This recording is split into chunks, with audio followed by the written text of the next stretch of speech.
Hello and welcome to this very special panel on board games brought to you by Dicebreaker. I am Matt from Dicebreaker. If you've not heard of us, we are a website and YouTube channel about board games, tabletop RPGs, and basically anything you can play on a table or sometimes off of it. We are joined today by Alex Lolies, also from the Dicebreaker team. Thank you for joining us, Lolies. Hello. And some very special guests from across the world of board games. I'll allow them to introduce themselves. If we'll start with Miklos and Starla, please, first. Well, I'm Starla. I'm Mick. And we are Our Family Plays Games. Yeah, baby. And we are in the U.S. Yeah. Somewhere around there. Excellent. And where can folks find you? What website or YouTube channel? Or? We have our YouTube channel, Our Family Plays Games. We're on Facebook, Twitter, and Instagram. We everywhere.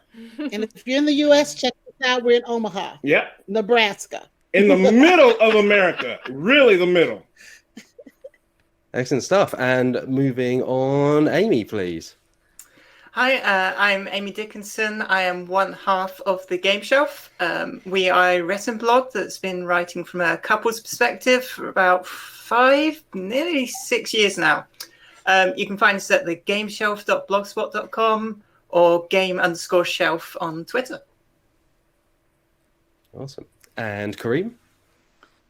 Hi, my name's Kareem. I'm the Board Game Minimalist, and you can mostly just find me on Twitter at Game Minimalist, and I mostly talk about just trying to get some really good board games into your collection and keep a sort of more modest collection size so you can sort of maximize the value there. But, really interested in board games, not super long time in the hobby, maybe sort of 4 or 5 years, but it's a lot of fun just kind of trying to find those key games to keep in the collection. So, Fantastic. And last but not least, we have Eric.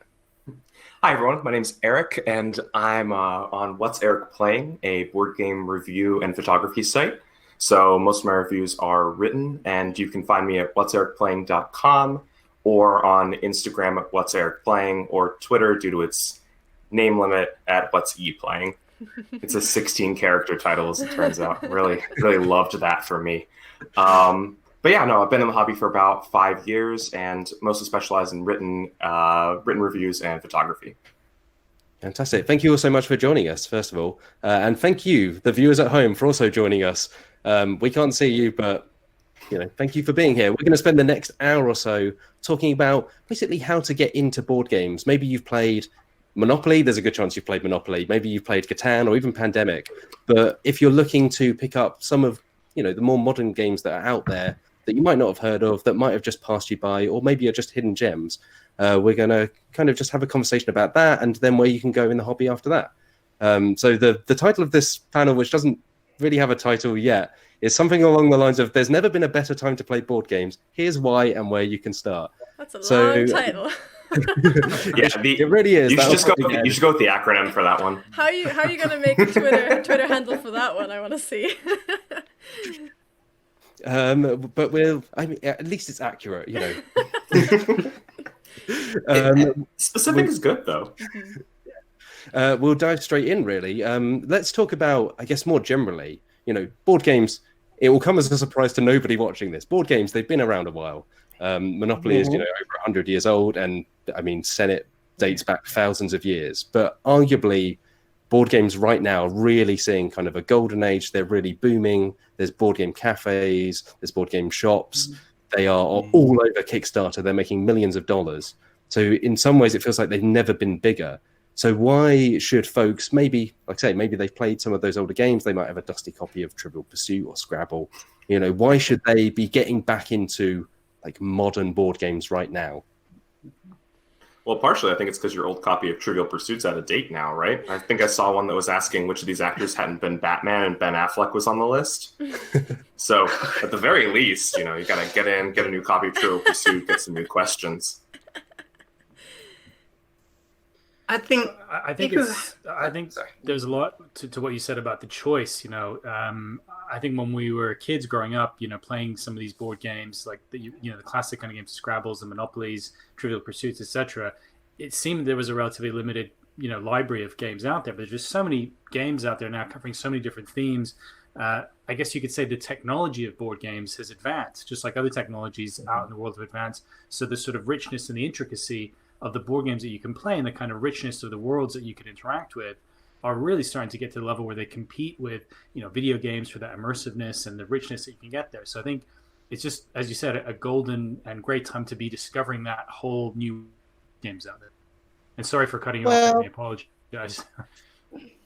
Well, from our perspective, as we are Our Family Plays Games, we believe that board games now is the best time to get into it because it helps you with your family, family communication. Yes. You get to bring your kids to the table and get them off the video games. Claw them off. Claw them off. So we love the fact that it brings the family to the table. Mm-hmm. So if you want to communicate with your teenager, this may be something you can do that will get them to open up a little bit more. Because I know with our teenager, he gets into his video games. We don't see him. We lose him. We lose him. If you want to get your teenagers to the table, put a board game on there, one that they like. And like we always say, if you're not having fun at the table, what are you doing? So as a family, it's good to find some great games to have and put everybody at the table so you don't have to look at the TV. You're not arguing. Well, you're going to argue probably in the game. You're gonna argue. But if you just put everybody at the table and have that cool cardboard right in front of you, hey, man, can't go wrong. Yeah. Now, you can't go wrong with some of the games, though. But, you can have fun as a family. Yeah. You can have fun. I think... I will say... Oh, sorry, Amy, go on. Your family isn't necessarily just your blood relatives. I have met so many amazing people in this hobby, and way younger than me, way older than me, but we can sit down and we can play a game, and there's nothing between us apart from our wits and our skill at the game. And it's brilliant. All the people I've met in this hobby, all these fantastic people, some of which are on the screen in front of me right now, and many of which are out there watching this. Just great people in this hobby. I think piggybacking off what everyone else has already said, there's so many games out there now that there's something for everyone. If you just want to play party games or you just want to play 4-hour long intense strategy games, there's literally something for everyone in the hobby. You don't have to be playing those heavy strategy games, or you can ignore certain things or you can play all of it, but there's literally so much stuff out there now that there is something for everyone, which I think is great. And everyone, there's a place for everyone, and it's such an open community as well. That's right. Definitely. Yeah. To build off of that, I also really appreciate just the diversity of narratives and themes available. So it lets you, I think video games are important in some ways for the immersive capability that they have. And I think board games allow for more a tactile experience. So for players being able to physically touch the pieces, or in most of our cases, being able to sort of physically touch the pieces because we're all playing board games online. I think that having the ability to immerse yourself in different themes via that tactile experience is just very different for me than reading a book, watching TV, playing a video game. And I appreciate there's another great way to experience interesting narratives that are outside of my own, Definitely. Well, and to kind of piggyback on that, the diversity of ideas and themes, we haven't got there right then and there in the hobby because we're as African Americans and people of color, we still don't see our stories kind of out there. And that's what I'm still waiting for is the stories of, my culture out there, so that's what I'm still waiting on. And I know it's going to get there because I see a lot of, people of color as designers coming out, and hopefully they can bring our stories. Because let me tell you, Black folk, we got a lot of stories, and we sure want to tell a whole bunch of them. So that's what I'm encouraged to see, and that's what I want to see.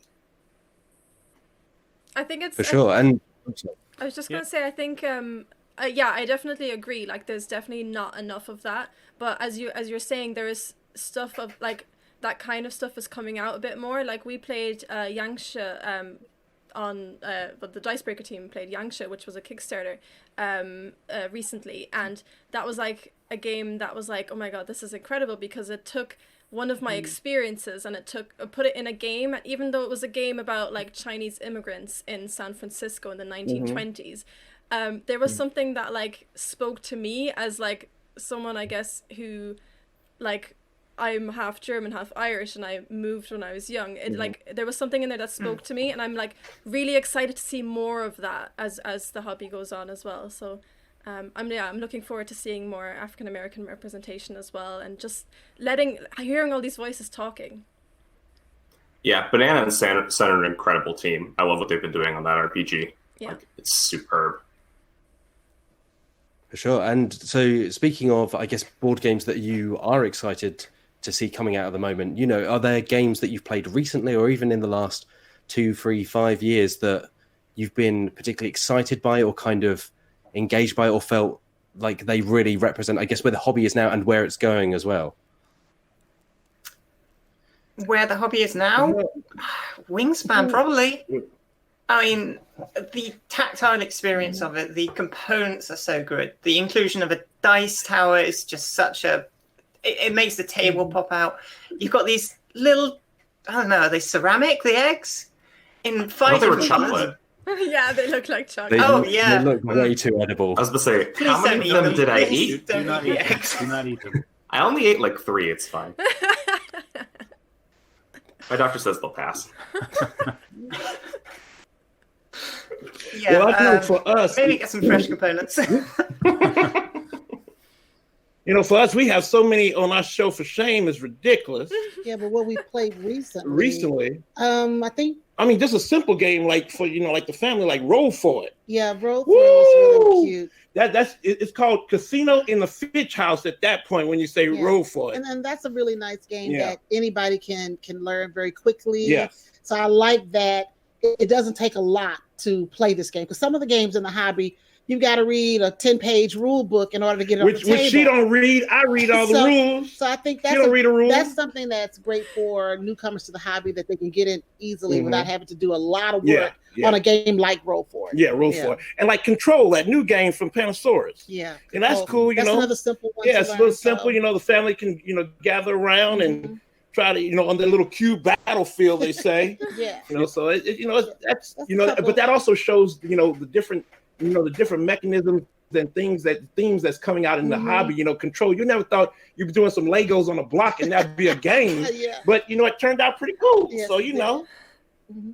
No, I mean, those are great games. I think one thing that's really interesting is that you can probably look at some of the games that you might have played when you were younger, Monopoly or Scrabble or maybe sort of dominoes or something like that, and find some really interesting equivalents in the board gaming world. So if you look at things like Azul, or King Domino, which are really simple games to learn, but they have nice sort of ties back into games that probably more people have been familiar with. And there's a lot of really good lists that people put there. If you just go into YouTube and say, 10 games if you like Monopoly, 10 games if you like, X, Y, or Z, you'll find a lot of really good recommendations for games that maybe have a familiar flavor with something you've experienced, but they've got that kind of modern board gaming technology there where they've refined the concept, added something really interesting, and just made a really fun experience that is actually quite accessible for people who aren't as into board games perhaps as we all are. So I think that's a really interesting thing to look at, places where you can find those correlations. Yeah, one game one game that we really love is Catan, because if you can see our logo, Catan's in our logo, so we love it. We love the hexagon tiles. Yeah, but when people come over that are not really board gamers like all of us, we say, well, let's throw on Ticket to Ride. Yeah. Man, you can throw Ticket to Ride anyone, just anywhere to anyone, can learn it, and somebody can play a Ticket to Ride. Yeah. Somebody. Everywhere they can play a Ticket to Ride. Yeah, and it's a peaceful game. Yeah, it's a peaceful game. Catan is not always peaceful. None, especially not in this house. I think you play Ticket to Ride differently to me. Y'all don't play right. Y'all don't play right. So we like, especially our son Grant. He talking about 3 for 1. I was like, 3 for 1 what? 3 of your cards for 1 of mine. I'm like, what? Yeah, so we like Ticket to Ride to share with other people because he's a hustler, y'all. He's a hustler. Woo, Lord. That boy will hurt you. Hey, that's the extreme board gaming. This virus is something else. That needs just to come away. I'm getting hurt here. And Starla, you mentioned kind of teaching rules. I think with a lot of these games, the hurdle for people coming from the likes of Monopoly or Cluedo or wherever it might be is they already know those games, or at least in some cases they think they know the rules, because Monopoly often not the right rules. So in terms of, getting those people to the table and then teaching them and convincing them that this new game is worth the effort, the energy, how do each of you approach that? Putting a box that maybe has like something that's not exciting on the front of it, as modern board games often are. It's like, this game's about tiling or farming, and then being like, but you really need to play it and you will love it. Well, no, you got to pump it up a little bit. You just don't say, well, this is Caucasone. This is about the French city that you put tiles on. No, you got to pump it up. Say, this is cool here because you can put some tiles down. You can hurt folk. You can put a robber on the board. You can put a knight. Man, look at this. Isn't this so cool? You got to pump up the stuff. But also, as far as learning rules, if any of you have ever seen our YouTube channel, we have a series within our channel called Beyond Monopoly. Yeah. So we talk about all these things that will help people get beyond Monopoly and get into the modern board game hobby. So we do talk about rules. And so I said in the video that you should designate someone to learn the rules. Yeah, in our household, it is Mick. Mick all day Mick long. learns the all rules. day long. I'm not a rules person. No, she is and I will say that over and over. I'm not going to read a 9-page rule book. Give me the synopsis and then put me at the table and let me go. So Mick reads the rules. Mm-hmm. He's the one we go to if we have any issues. It's a burden, y'all. It's a burden. And then he gives us the synopsis, and that's how we play. Mm-hmm. And so lately, because we've had so many games, he's been trying to get out of reading the rules. No. And it is difficult. No, I haven't. It's difficult to get people to agree to just read the rules and learn the game. But it's imperative, because if you don't know how to play the game and you're playing it wrong, you don't get the satisfaction and you don't get the fullness of the game that the designer intended. So you have to learn rules. But you need to get someone who's dedicated to doing that and then teaching the rest of it. Now, I'm dedicated, but I try to get her to watch, like Rodney Smith or somebody like the how-to. This woman will fall asleep in a minute after it comes on. Like, I was like, why are you going to sleep? It's Rodney. Don't wake tell up. Rodney that. Don't tell Rodney. I feel like you're talking a little bit. I love Rodney, but rules are important. And if you don't want to read the book, watch the play. This is a great place to go. But yeah, somebody needs to know the rules, because you're going to need someone to go to if you need a question answered, who's going to know that game. I can find the answer for you. Yeah. Sorry, Amy, please. Oh, I was just going to say, in my household, I'm definitely a rules learner. But also my day job, I work at a board game cafe as a games guru. So I'm teaching people games constantly, and so many of them, more or less, as professional as you get in the industry. Most of those people only play Cluedo and Monopoly. But if you give them something like Century Spice Road, it's a rule book that's like the size of my hand, double-sided. They can learn that within 2 minutes. It's not scary, and that's the big thing with modern board games. People want to show off Twilight Imperium. Yeah, that's terrifying. If you don't know what you're coming from, that is a terrifying game. Exactly. You see Gloomhaven, and it's a box this big. I'm off camera, but massive box. That's how big it is. 6 kilos. Terrifying. Yeah. You don't show those people those games. You show them Santorini. You can teach them that in 2 minutes. So you show them the mind. Yeah. You can teach them that in 2 minutes. They might hate it, but if so, they've wasted 2 minutes. And if they don't, then they've played something that's unlike anything they've ever played. And that's how you get them hooked. That's my favorite. That's the gateway. The gateway game. Uh-huh. So you always have those. And there's nothing wrong with the word gateway games. It's all good. It's all good. Yes. Amy, I think you bring up an interesting point, though, where it's I think that there's a tension once someone's taught you the rules between saying, like, oh, this game doesn't sound like it would be a good fit for me, and, oh, well, sunk cost, we've already learned the rules, we might as well play the game. And I think that's something that I encourage a lot in my groups is, if this game doesn't sound like you're going to enjoy it, that's fine. I'd rather get through 15 minutes or 5 minutes of just going through the rules than 30 minutes of you playing a game that you hated. And that's something that I don't think comes up a lot until you're playing a lot more board games. Just the idea of, oh, just from learning the rules of this game, I'm like, oh, this isn't for me. Yeah. True. I think another thing that I would say is maybe a little bit of a different perspective, but I think also, a lot of people are quite intelligent. They understand the concepts of games, if they play video games or things like that. So I wouldn't discourage people from exploring, games that they like the look of themselves. And, if you go through the rules, their instructions, like any kind of instructions, you can kind of figure them out. You don't have to be superhuman to do that. I mean, I think for people like us who've played a lot of different board games, we've already learned some kind of concept, so maybe it's a bit quicker for us. But you can sit down and break out a game that you like the look of if you're a group of people who are very new to board games, and just make your way through it, see how you get on. I think for the most part, especially with the different resources out there that people have mentioned, there's a lot of videos online, a lot of how-tos, a lot of explainers. You can probably figure it out. So I would say, don't. I think some of those lighter games or gateway games are great, but also if you like the look of, Blood Rage or Scythe or something like that, and you want to play it, go for it. I think you can probably figure it out.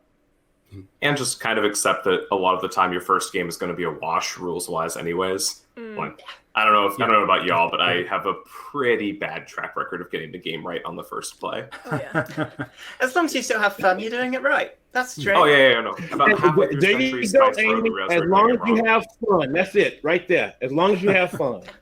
It's funny because we were discussing something similar on the Dicebreaker team this week, actually, where I'd been writing up a script for how to play for a game, and one of my colleagues checked over the script, and his notes on the script were a lot of like, wait, what? You can do this? And it's like a very well-known game that everyone knows the rules to, but all of a sudden everyone was like, wait, hold on, we didn't know this rule, or we didn't remember that rule, because I guess you play it once and you're like, okay, I get it now, and you don't really look at the rules after that, so you may drop a rule or two here along the way, and if that keeps happening, all of a sudden you're playing a very different game. Yes. So it's funny how that can happen as well. I played Ice Cool. Like, it's just a penguin flicking game, right? I played that wrong 50 times. Like, we found out maybe 50 plays in that it was completely different starting setup than the way we had done it the first game and just never looked at the rules again. Yeah. We're like, oh, it's how it goes sometimes. Yeah. We're playing it right now. Well, yeah, that's true. I mean, it's several games that you look at something on YouTube or you see somebody talking about it, and like, oh, I didn't know that rule's in the game, and that's 100 games later, you're like, oh, we didn't do that right. Yeah. So there's plenty of times that happens happens. to Yeah. everyone. But as long as you have fun, it's all good. It's all good. I think that's one of the nice things about board games versus something like video games, which can have mods and expansions and whatnot. But board games, you can have different variants, different rule sets. Some of them come with the game. Some of them can be house ruled. It can go both ways, because Monopoly is notorious for people playing it wrong. It's not a good game generally anyway, but it's a lot better by the rules as written. But so many people play their own variant of it that it becomes like interminably long. But there are so many things where it's like, if you don't like something, you can take it out, and maybe it's not the way the designer aimed for you to play it, but if you're enjoying it, if it's working for your group, then ultimately why not do it? There is definitely an undercurrent in a lot of cooperative games I play about just like, it's a cooperative game. You can cheat a little bit if you want to. Like, we're on the same team. And that happens occasionally. Or takesy backsies and things like that. That don't happen in this house because somebody don't play co-op in this household. We don't have co-op here. Well, I'm Right, whoever it sweetheart? is, Right, I'm with sweetheart? you. I'm with you. I'm not a big co-op fan myself. You got a fan? I love them. Alex mentioned a few minutes ago that there's so many games out there. You don't have to like everything or play everything. Yeah. I think there's probably people watching this who they don't even know that co-ops exist. The idea of a cooperative board game is actually relatively modern. Exactly. Yes. And they're huge. Like, Pandemic is obviously a huge one, but it's not the only one. And you've got the whole subgenre of escape room games, which, it's not a building you go in and get locked in. It's a deck of cards with puzzles on, like The Room, but it's a board game. Right. The trauma there is that you have to cut them with scissors.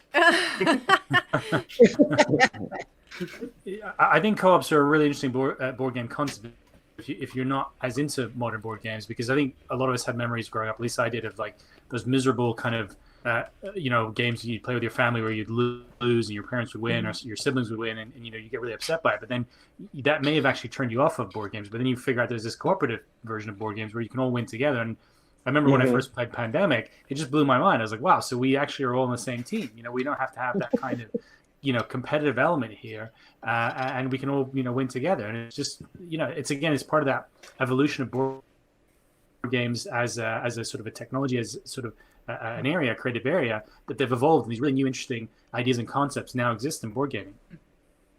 I think the kind of springing off of Pandemic, the other one that I think quite a few people maybe not watching this won't know of is legacy games, or at least narrative board games, because a lot of people think of board games as you play for points, and a lot of board games are that they're the you add up at the end, whoever's got the bigger number wins. But there are so many games out there now that are like Amy mentioned Gloomhaven earlier, which is essentially like an RPG in a box, along with more cards for the combat and so on. But they're trying to offer that. Yes, a very, very big box. They're trying to offer that kind of more story-driven experience. Some of them are competitive as well, but that you can have as a group and kind of go through like you would watch a show together or play a video game campaign together. And I think people put off by the idea of competitiveness, like Kareem was saying. Like there's so much out there now, you know, within co-ops as well, that just if you haven't looked at things with narratives or things that are co-op, you know, you might be really surprised by just how far board games have come, even in 10, 15, 20 years. Yeah. It helps a lot But it that was we're also really getting cool. some influences from the tabletop RPG community as well, right? So like the Dungeons and Dragons, the A Quiet Year, Jiangxi, like a lot of ideas from those creators are also filtering back into board games and giving us games like Legacy of Dragonholt, which is almost purely cooperative, purely narrative driven, and some very light card play and other stuff in that space. I think is a really nice way to give people sort of a spectrum of participation where, you know, if you want to play something that's a lot more like reading, text, going through, talking through the outcomes, there's a lot more storytelling games in that space, up and to include things like Fiasco. Or if you want to play like, you know, something that's very much just, I am a train, I think. I haven't played any 18xx games. Are you the train? Oh, I thought that was Ticket to Ride. Oh, I mean that too. I'm just trying to think of like I think that's how they go. Somewhere, someone's about to send me a very nasty email. But I'm a train. I buy stocks. I lay my rail, and then I earn some points or whatever. I'm very unfamiliar with this genre, but there's a spectrum. Is what I'm trying to say. I think you're generally a train company rather than just a single locomotive. Yeah, Maybe. I think Eric probably knows that, but you know, it's really interesting, Matt. Just going back to that point, because Pandemic was one of the first games that I played when I first got into, you know, board games, and I quickly, you know, went into playing Pandemic Legacy, and it's probably still to this day one of my best board gaming experiences. And I played it with some close friends, family, who aren't really into board games at all. But when we looked at this sort of game that was kind of simple, you know, when you could kind of be part of this narrative. It's sort of like being, instead of watching a TV show together, you can kind of be part of the story and you influence this and discover it together. And it's just a great storytelling experience. And as humans, we love stories and we love being sort of part of that and sharing that. So if you want to just have a gaming experience, but you're also, you know, enjoying the story together, discovering, you know, episode by episode what's happening, legacy games like that can really be an amazing experience. And they're totally different to what we may have been used to playing as kids as well. So I think it's a really, you know, important point to bring up around legacy and narrative-driven games in general. And I think with the cool thing that, you know, Isaac Childress did, he saw that a lot of people, we talk about, you know, how big Gloomhaven is and how intimidating it is. And I think the great thing he did, he said, okay, I know it's huge, I know it's big, so let me give you a taste of it. And he came with, you know, Jaws of the Lion, which was just, you know, it's brilliant because 25 scenarios, it basically walks you through 5 of them. And I mean, it was great. You know, I've heard a lot of people say, man, so this was Gloomhaven? I'm like, well, yeah, you know, but, you know, play this and then get ready for the big boy. But I'm just so glad he gave, you know, a little taste of, you know, that a lot of people came in and said, this is great. So I think that was really cool. He gave you a little small version of it. Yeah, it's very smart. I will say that at least from my family's old copies of Clue and Monopoly, and given how much we overreacted to board games as younger kids, they're basically legacy games. I think we've torn up several of those cards. Every time you answer a question, you can never answer it again. Well, I guess that's how they think it will work, but you go back. It's very much like the Monopoly idea of like, if I can't have Ventnor Avenue, nobody can have Ventnor Avenue. It's like, that card's gone. I don't even know what happened to it. We didn't get that deep on there. We didn't get that deep. Very scorched earth. You were ahead of your time there. That's a little bit deep there. So we've spoken about some of kind of the best board games out there and what's pushing the genre forward. But I guess leaping back, you know, for people like we say that have played Cluedo, Monopoly, you know, are there some modern successors or direct kind of things where you could look at something and go, okay, so you've played a lot of Monopoly, maybe you think it's okay, you at least know how to play it. What's the next step towards, what's the next step between Monopoly and Gloomhaven at the very far end of the kind of ladder?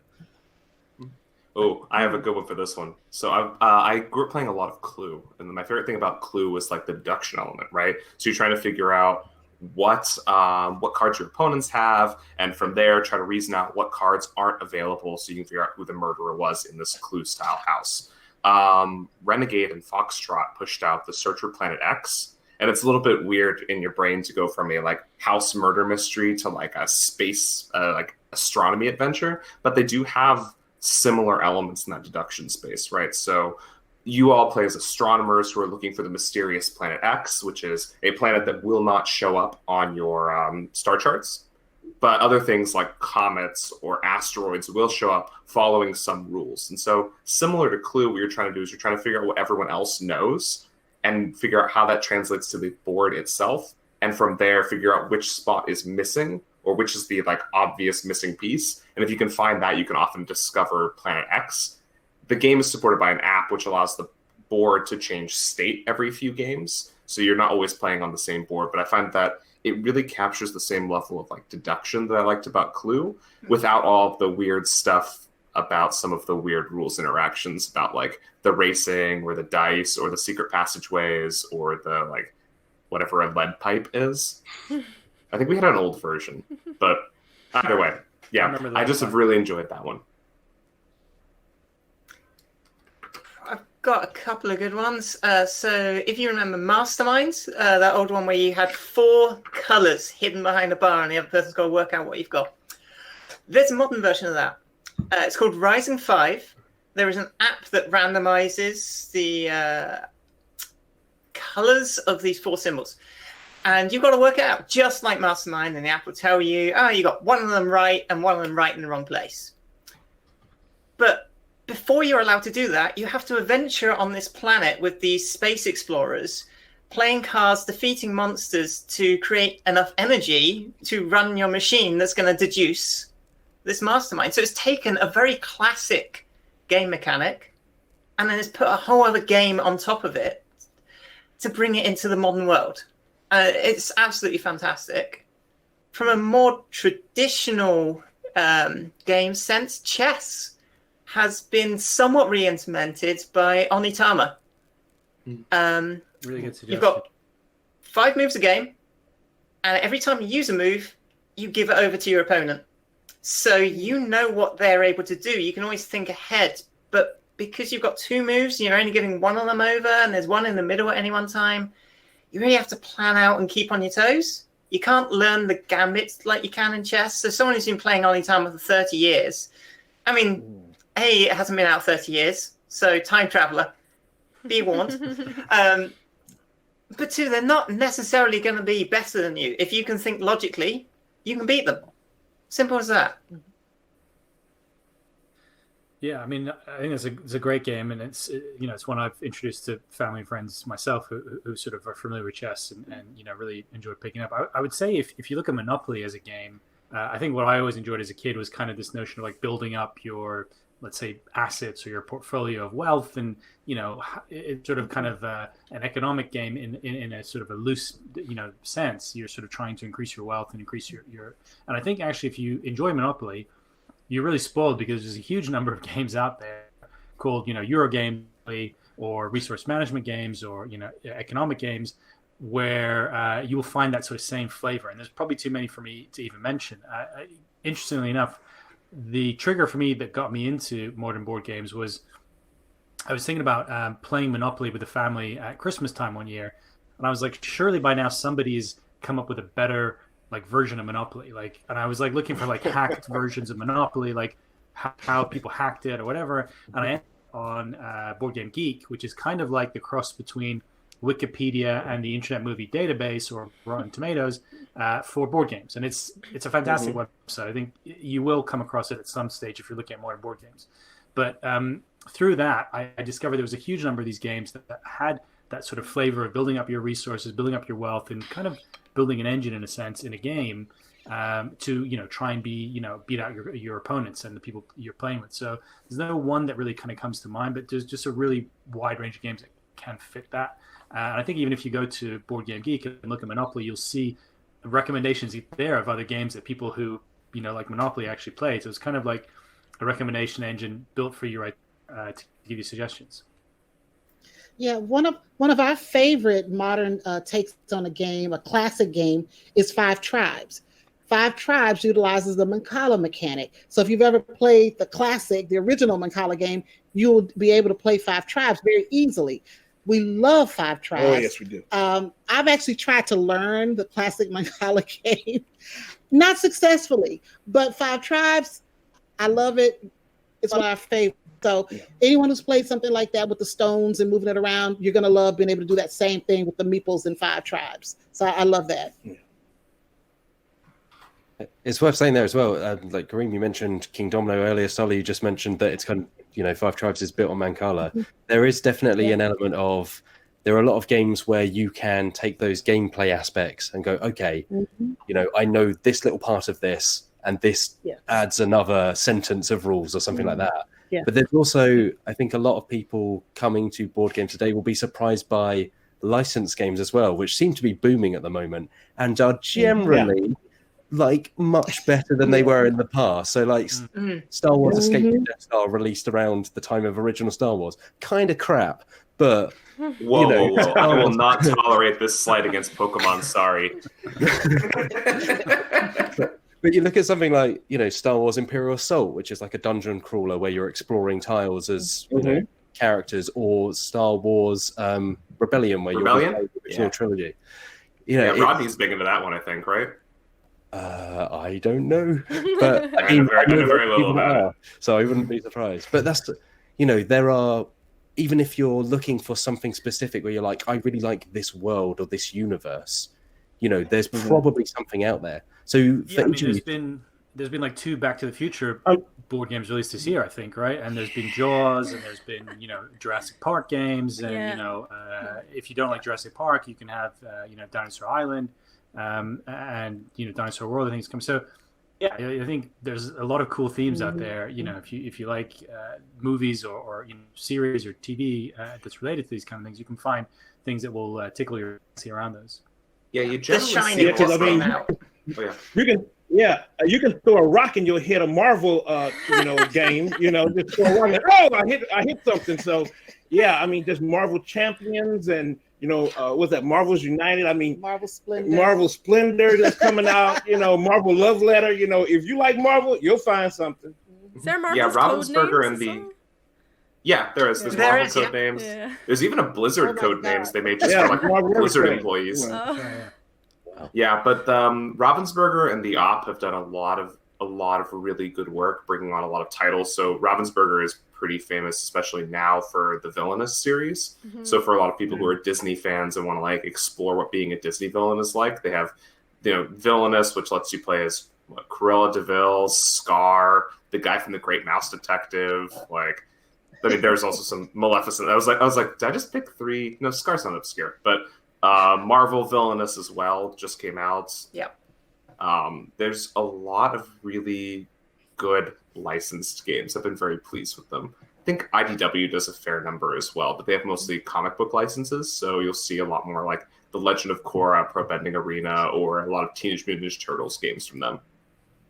I think I've been so scared of playing licensed games for so long, because for a long time it has just been a matter of label slapping.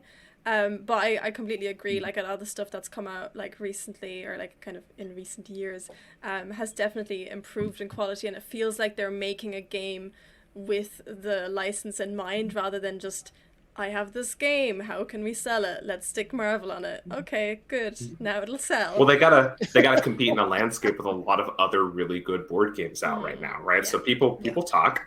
But like, I don't know, when I was growing up, there were still like some good licensed video games, like Spider-Man 2 for the GameCube, or GoldenEye, or even Aladdin. I like Aladdin. I know that's not a very popular opinion, but but I think there's always been some good ones. I'm just very excited that the like pipeline of high quality licensed titles seems to be expanding as they're trying to compete with other already great board games. But back in the day, like I'm gonna age myself, but we older than all of y'all. Yes. First off, we older than all of y'all. But hey, we are. I just had a birthday. These children. Yes, yeah, but back in the 80s, which I was growing up, there was a game called King Kong that was coming out with the movie King Kong, and that was a pretty cool little game. And I said, "Dang, that's pretty cool." So that was one IP from way back. That was pretty cool. So, they have hit it, some have hit pretty good, some have hit pretty bad.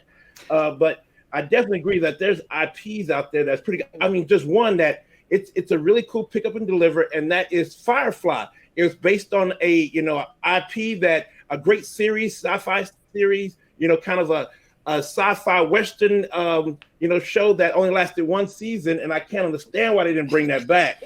But Firefly, the game, it's pretty dang good. So yeah, there's some good IPs out there. Yeah, there's also Funkoverse and Unmatched. So if you're into more like skirmishy combat games, I think Funkoverse is probably a little bit more like casual fare in terms of my experiences. I find that goes well with a lot of audiences that are getting into board games, and then people who are looking for more like probably the next step after that have really enjoyed Unmatched.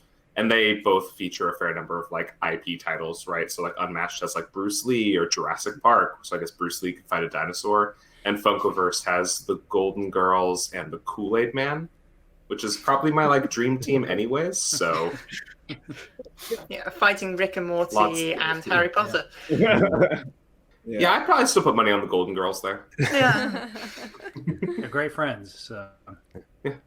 I think... Well, I mean, you might not agree with me, but I think one of the things that's been interesting with all these licensed games as well is that along with the licensed games, you're also seeing games that are, not as well known as Monopoly. So along the lines of something like Codenames, that's kind of a recent smash hit. We're seeing them appear kind of on like major retail shelves, not just in smaller hobby stores that fans who are already in the hobby go to, but kind of branching out into shops that everyone's visiting essentially. So when it comes to finding games or people looking for that first step into the rest of the hobby, where would you recommend they kind of check out and go from there afterwards? I'm very much...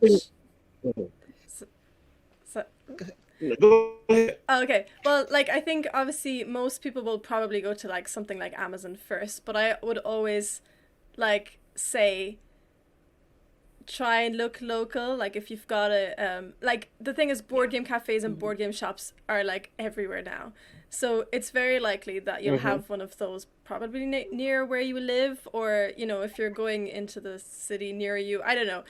I would always like push people towards that, because then you can also talk to someone who most definitely knows what they're talking about, and they can ask you, what do you already like, or what, they can talk to you and try and actually sell you a game that you will enjoy, rather than you trying to like make your way through Amazon and try and figure your way out of, there's like a lot of, the word crap has been used, so I'm going to use that again. There's a lot of crap on there that and if you don't know what is specifically what you're looking for, you might end up buying something like that, and then you might be put off by board games because maybe you bought something that was not great. Whereas like, as I said, if you can go and talk to someone directly in a shop or in a cafe who can recommend something based on your likes and interests, I think that's always my recommendation for people, first and foremost. Yeah, to follow on that, And I what think we that always say... once you've gotten a good sense of like a couple games that you like, you can often find a reviewer or someone online who has basically a similar through line to titles they enjoy as you. So I know I have a few friends that are just getting into it, and they have sort of a hodgepodge of video reviewers, written reviewers, and podcasts who like similar games to them, and they try to look to see what those people are playing and whether or not they like it, because that gives a good barometer for whether or not like they would like it as well. And even I have that, right? I have similar friends who are working on reviews and other stuff in the space, and I'll ask them like, what are you trying? What's good? Like, what should I check out? And that's sort of how I navigate through the deluge of recent releases.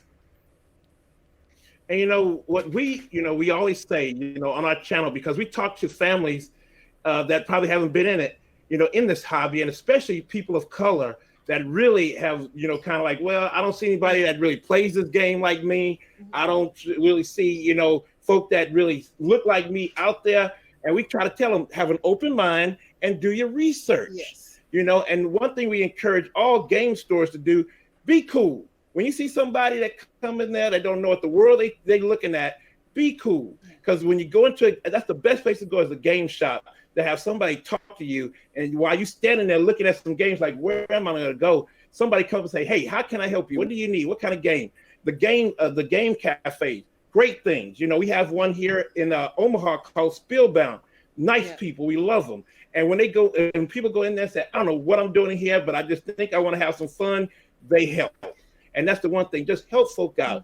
And people that's just getting in this, don't be scared, because you can play anything, because there's something out there to play. Well, I think that if you are lucky enough to have a board game cafe near you, that would probably be your first stop, because you can try it before you buy it. Exactly. And that way you will know that you're going to like it. Because we always say, do the research, go online, look at reviewers or other YouTube channel people that talk about games, check out the Dice Tower, check out BGG.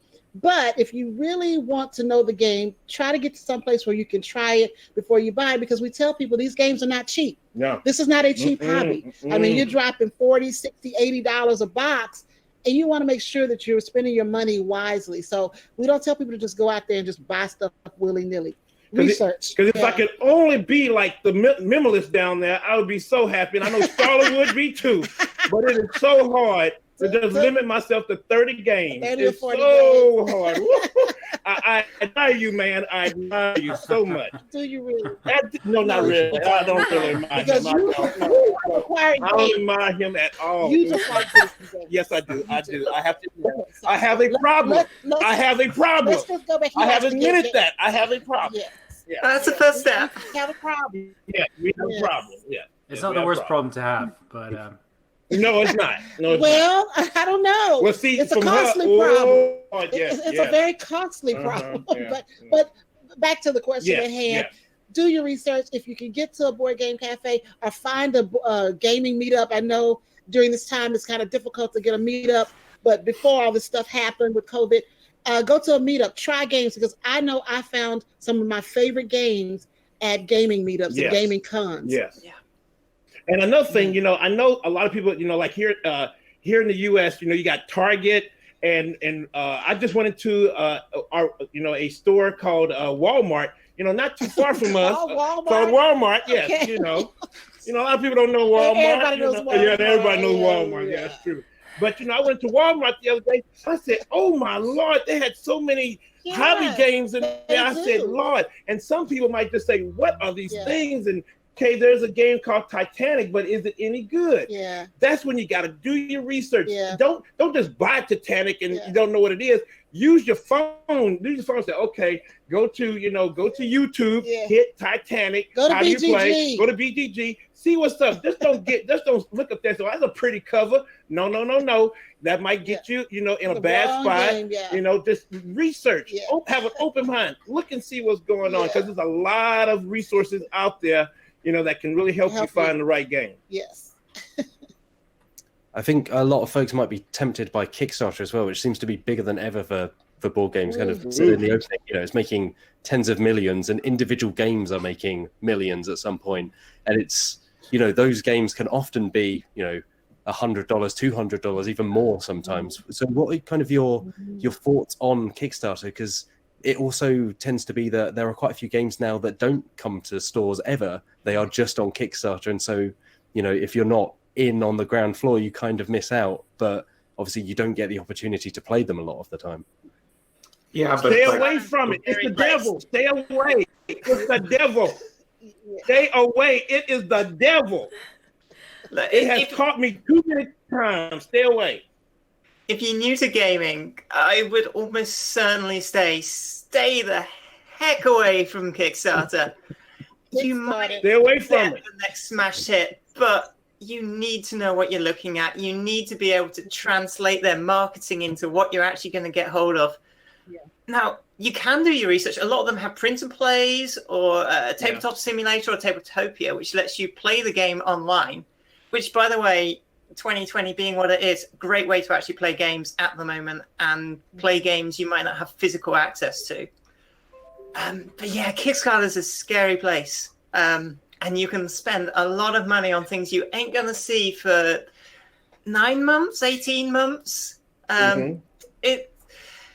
It's not a pre-order system. A lot of board game companies use it as one, but it ain't.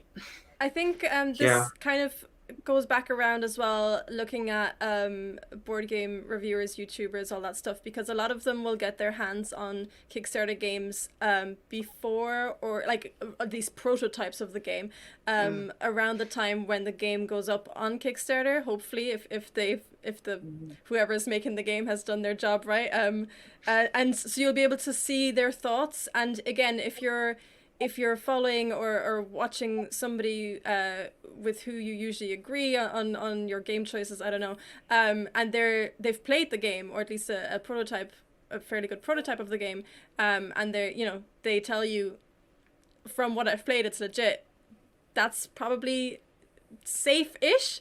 But again, also, like, a prototype is not a finished product and things can change, so it's never 100%, but that's another way that you can do some research for Kickstarter stuff, for sure.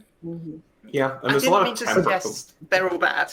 Yeah. Just, there are so many good games out there, which are out now. And if you are new to games, look at those first. There's no reason you have to play the latest thing. That's Play right. That's right. Don't chase the hotness. brilliant. Don't chase the hotness. Yeah. It's true, though I will say that Kickstarter is often a place where hobby designers and hobby publishers who don't necessarily see as much large scale like press around their games can go to get their games made. It's not always big publishers using it as a pre-order system. There are a lot of small scale publishers doing single print runs of games that end up being pretty great. I mean, a few of my favorite games are Kickstarter only titles that then the publisher maybe released to their web shop. So the Shipwreck Arcana is a beautiful small box game, cooperative, a little bit of deduction, just an absolutely just gorgeous game. I actually bought it on Kickstarter purely because I saw the art and I was taken by the art, and a friend said, yeah, it's pretty good. And I was like, yeah, well, whatever Jeremy says, I guess. And then just, I've made worse decisions for $15, I can say, looking at my Sonic the Hedgehog ticket stub. But, or I got Soul Last Days of a Star from Elephant Laboratories on Kickstarter. It's a very meditative game about trying to draw energy from the sun before it explodes so that you can get out of the solar system. It's something that I don't think would necessarily get published through standard publishing channels, and I'm really glad they were given the opportunity to make such a thing. But I will agree that there's a lot of sensory overload that can come from something like Kickstarter, and so I tend to, if I'm shopping on Kickstarter, either get games from publishers I already know and trust, games that I really, really like the art of, to the point where I'm like, even if I don't enjoy the game, having the game as like an art piece in the house is something that I'm really excited about. Or a game with a publisher or a design team that are often from a background that I don't see a lot in publishing, so that I can put my money towards helping new voices in the industry find footholds and build something that they're really excited about. We're coming up on time. But that's for a person that's been in gaming. But someone who's, just new. I mean, you're rolling the dice with Kickstarter a lot. So, just like what Amy said, there's a lot of games that's on the shelf right now that you can go to, and you can find something good. Because if you put somebody out there and they say, "Oh, Tainted Grail, I like that. That's pretty cool," and they pay all that money for a Simon game for $500, and they get it home and they pissed off. That's not good. That's not helping. That's not helping the hobby. Yeah. So that's like a roll of the dice. Yeah, no, I'm not saying go blow all your money on Kickstarter. More just like offering another perspective. Sonic movie? Huh? No, it's a terrible movie, but I loved it. I loved it, and I'm gonna watch it again. I have a 15-year-old that'll be very hurt. Very hurt. Very upset with you. It is. He loved that movie. We watched it too many times. It is such a bad movie, and I love it. Like I'm all over the place. No, don't say it. I just It caught is- that and I thought I'd bring it up. It was the highlight of my movie watching experience this year. I got like 20 friends. We all went to the theater to go see it. Just, ugh. Alex has Sonic color hair.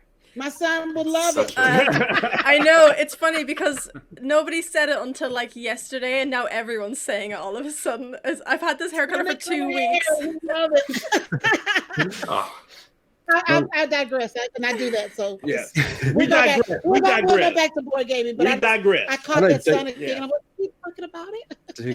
Digression's normally very welcome, but unfortunately we're coming up on time. But I'd like to swing round once more round the panel to ask if someone is coming to the hobby. We've had a lot of recommendations so far during this panel, but if someone's coming to the hobby, let's say they've played Catan, Pandemic, Monopoly, but they haven't played anything from the last 5 years. If you could put one game in front of them, what would it be? Quacks of Quedlinburg. Yeah, good pick. Love that game.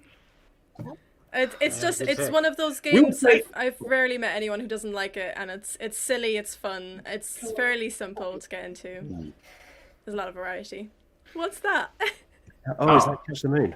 yeah, Catch the Moon. Love this game. It's a ladder stacking game where you're just trying to build a place, put a bunch of ladders to reach the moon. Yeah, It's always a blast for us. Just the weird ways the ladders like intersect and hang. Everything. That's too hard. Absolute blast. Well, yeah. For us, I would say Chai. Yeah, I If you think can, Chai. if you can find it, that's a beautiful, calming It's game. easy, Yeah, it's easy to learn, and it's I think people that are new would love that. Chai. Yeah. It's really, really cool. I think that would really fit in with the family. You know, just saying, oh, it's Or pretty, with anybody. it's easy. Yeah, it's a nice but we're game. talking about family though. No, we're talking about anybody. We're talking about family though. Yeah, Chai. Okay, Chai. I'm going to throw out a suggestion of number 9. Lovely little game. Everyone gets the same Tetris-style number tiles in the same order. So it's all about how you use them. And you're stacking them up to make a pyramid of sorts. You want to get as high as possible, but you can't leave gaps underneath. So you've got to build it really efficiently. It's all about rotating the tiles. Really easy to learn. You can learn it in 2 minutes and be playing. It's only a short game, but it's great fun. Oh, it's super. I would probably say Azul. So it's a kind of more of a abstract style game, very simple, very tactile. It's got these great sort of tiles that you can play with, and it has a lot of strategy in it. It's more of a classical sort of feel kind of game. It's really fun, really pretty to look at, really tactile, and you can play it with different numbers of people, and different people with different backgrounds and experiences in board games. So that would probably be one I would recommend. But I love Quacks as well. It's fantastic. Quacks. We love Quacks. Love Quacks. Brilliant. Yeah. Fantastic. Well, that is obviously there have been so many recommendations during this panel, but hopefully that's somewhere to start if you are new to board games, and there are plenty more out there for you to discover, including on some of our panelists' own YouTube channels and websites and social feeds. So once more, if we swing around, just if we could let people know where to find you so that they can keep, discovering this hobby of ours. Okay, well, we're Our Family Plays Games. You Yeah. can find us on Facebook at Our Family Plays Games, Twitter, _plays, Instagram, Our Family Plays Games. Don't forget to catch us on YouTube and the Dice Tower. Yep. Board Game Breakfast. And Amy? Everyone's being too polite. I'm Amy. Together with my wife, we write The Game Shelf, which is a written blog giving out reviews on board games. You can also find us. Sorry, I didn't even say where you can find us. thegameshelf.blogspot.com. I can't even speak either. You can also find us at game_shelf on Twitter. Fantastic. And Kareem? So the best place to find me is on Twitter. My handle there is @GameMinimalist. And I do have posts and reviews in different places, but the best thing is just come to Twitter and you'll find some links there, or you can just ask me directly, about anything or any games that I've played. And Eric? So you can find me at what'sericplaying.com. On Instagram, I'm what'sericplaying, and on Twitter, again, due to a naming thing, I'm what'seplaying. That Well, works thank really you well also- in England, to be fair, because it's like, what's he playing? It was originally going to be What's Eric Playing with like a no G, and I realized Right. I was not cool enough to pull that off. I would need to buy a skateboard or something. There's always time. Yeah, I know. It is always fun. But thank you all so much again for your time, for joining us today, and for your recommendations and discussion. If you're looking for more from myself and Alex Lolies and the rest of the Dicebreaker team, you can find us on dicebreaker.com or youtube.com/Dicebreaker. But until we see you again, we hope you stay safe out there. Thank you for watching. Go and check out these fantastic content creators and board games and just a hobby, because it really is an amazing hobby if you're just dipping your toes for the moment. But for today, that is all we have time for. So thank you again, Mick and Starla, Amy, Kareem, Eric, Lolies, and have a lovely day. Bye. Bye.